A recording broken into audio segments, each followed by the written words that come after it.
Welcome back, everybody. I got another movie review for you today. We're going to be talking about Sicario, Day of the Soldado. And if you don't know, Sicario, Day of the Soldado is a sequel to the very well-received Sicario film directed by Denis Villenue, which, if you know anything about me, Denis Villenue, in my personal opinion, is the best director that we have working today.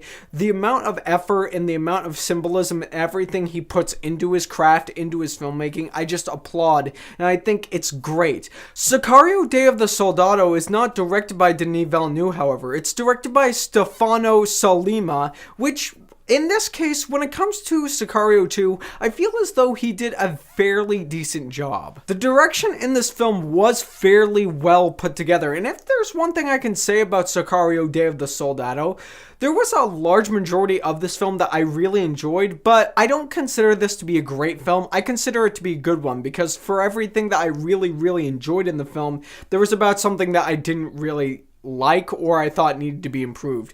But let's start out with some positives. For one thing, the script made by Taylor Sheridan, like who wrote the first Sicario film, like who gave us the script for Wind River, his scripts, they're just pleasures to listen to. It's so well constructed. Everything in this film on a written level, as far as a screenplay goes, is great. It feels like a natural progression from the first Sicario film into the second one, except Emily Blunt is not in this film, which I was a little confused by that, but moving on. And the performances, for the most part, all around were pretty solid. Benicio del Toro and Josh Brolin obviously were the best performances put in here. And very much like with the first Sicario film, this film does feel like a natural progression. It feels like a film that has a story it wants to tell. It feels like, just like with the first Sicario film, that this is a lesson that Stefano Sollima wanted to tell. It's a story that he thought was important to get across, and in my personal opinion, he succeeded in that aspect. Now, as far as what I didn't like with the film, I will say that the second and third act, I really enjoyed. The first act, the first 30 minutes into the movie, I wasn't exactly sure where the film was going to go, and it felt like a complete detract from everything that we got in the first Sicario film. In fact, besides the first act, there was this subplot to deal with this kid who was entering into the drug cartel.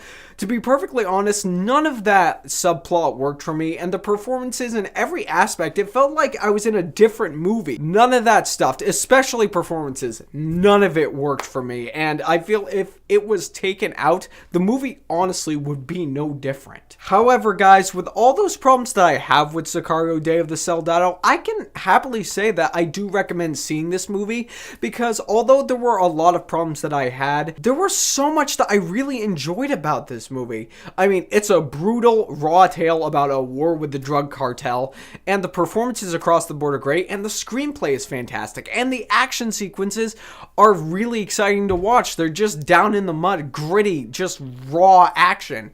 I mean, a lot of this film worked, but like I said, it's about 50-50 for me. It's kind of a mixed bag, because 50% of it worked for me, the other 50% didn't. But I can happily say, with a smile on my face, I came out of Sicario to Day of the Soldado, and I say that it is a casual watch. But as always, guys, thank you guys so much for showing up. And for any of you who are new to my channel and to my reviews, thank you so much for the support. Thank you so much for showing up.